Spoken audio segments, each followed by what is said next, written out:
Justin Trudeau और Ukraine के जो पीएम है जेलेंस्की, वो दोनों एक मंच पर आए। दोनों एक मंच पर आए क्योंकि जेलेंस्की अभी कनाडा गए हुए हैं। कनाडा की संसद में उनका सम्मान किया गया। बट हैरानी की बात ये हुई दोस्तों कि वहां पर जो उसका सम्मान किया गया, उसके साथ एक ऐसे व्यक्ति का सम्मान किया गया जो कनाडा का तो नागरिक है, लेकिन द्वितीय विश्व युद्ध में उसने वहां पर यूक्रेन की तरफ से रशिया के खिलाफ लड़ा। यूक्रेन का साथ देकर, यूक्रेन की तरफ से या नाजियों की तरफ से रशिया के खिलाफ लड़ा। आज उसका सम्मान किया जा रहा है। उसकी 98 के आसपास उसकी एज है। वो कनाडा में रहता है। पहले रशिया की यूएसएसआर की नागरिकता थी और द्वितीय विश्व युद्ध के बाद में उसने कनाडा की नागरिकता ले ली। आज कनाडा में रह रहा है। देखो दोस्तों, उसका वहां पर सम्मान किया गया, कनाडा की संसद में सम्मान किया गया।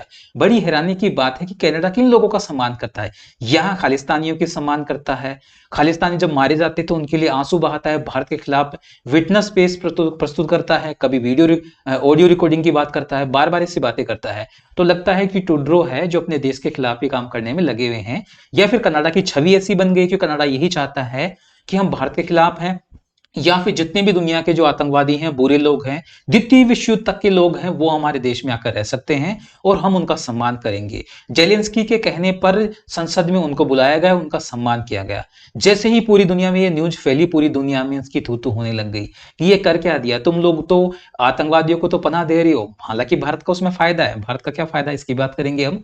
तो पूरी दुनिया में ये हो गया कि तुम लोगों ने जो यहूदियों का मर्डर करवाया था, यहूदियों को जो यातनाएं दी थी नाजियों के द्वारा, ऐसे आर्मी पर्सन का तुम क्या कर रहे हो, यहां पर सम्मान कर रहे हो। तो मैं आप लोगों को बता देता हूं, हमारी एक चैनल पे एक वीडियो बनाया गया था, एक मूवी आई थी, जिसमें मूवी में यह बताया गया था कि किस तरीके से नाजियों ने 50 से 60 लाख यहूदियों का मर्डर किया था, बड़ी तरीके से यातनाएं देकर। उस घटना को होलोकॉस्ट कहा जाता था। होलोकॉस्ट एक शहर है जिसमें इस तरीके से उनको मारा गया था, बहुत बुरी तरीके से मारा गया था। आज भी यह घटना पूरी दुनिया में, पूरे मानव इतिहास के लिए बहुत शर्मसार करने वाली घटना है। उस घटना का चश्मदीद या कई उस घटना को अंजाम देने वाले लोगों का साथ देने वाले सैनिक को कनाडा वहां पर सम्मानित कर रहा है। देखो कितनी बड़ी बात है। और फिर कनाडा कहता है कि भारत हमारे लोगों को मारा है। भाई तुम लोग करते क्या हो? तुम लोग कर रहे हो कि जो आतंकवादी उनको पनाह दे रही हो, ठीक है, आतंकवादियों के लिए मसीहा बने हुए हो। पूरी दुनिया के लिए अगर बात करेंगे तो तुम स्वर्ग माना जाने वाला है अब धीरे धीरे कनाडा। जैसे पाकिस्तान आतंकवादियों के लिए स्वर्ग बना हुआ है, वैसे ही कनाडा बनने वाला है। अब इस घटना के बाद में उनको रियलाइज हुआ और खुद ये कह रहे हैं ट्रूडो, और वहां के संसद में जैसे स्पीकर होते हैं, उन्होंने बोला कि मुझे तो इस बारे में पता ही नहीं था कि वास्तव में ये व्यक्ति कौन है, इसने इस तरीके से किया। हमें तो सिर्फ इतना पता था कि यूक्रेन की तरफ से ये रशिया के खिलाफ लड़ा था, और इतने साल बाद हम इसको वार हीरो मान रहे हैं, इसलिए हमने उसका सम्मान किया। भाई आप हो क्या? आप कोई छोटे मोटे आदमी हो? आप स्पीकर हो वहां के, आप प्रेसिडेंट हो वहां के, आप पीएम हो वहां के, आप इतने बड़े पदों पर बैठे हो और आपको यही नहीं पता कि आप किसका सम्मान कर रहे हो? आपको कम से कम हिस्ट्री तो पता होनी चाहिए। और जिन लोगों को अपना इतिहास नहीं पता होता, उनका भविष्य कभी नहीं बन पाता। तो लगता है धीरे धीरे कनाडा के अंदर उनकी सरकार जाएगी, और जल्दी जाने वाली, क्योंकि कनाडा खुद भी इस बात से परेशान है कि कहां कहां पूरे देश में अपनी फजीयत करवा रहे हो ट्रूडो, कम से कम अब तो समझ जाओ। हालांकि भारत को इसमें फायदा ही होगा कि अब भारत का दावा मजबूत हो जाएगा कि ट्रूडो ने किया क्या है।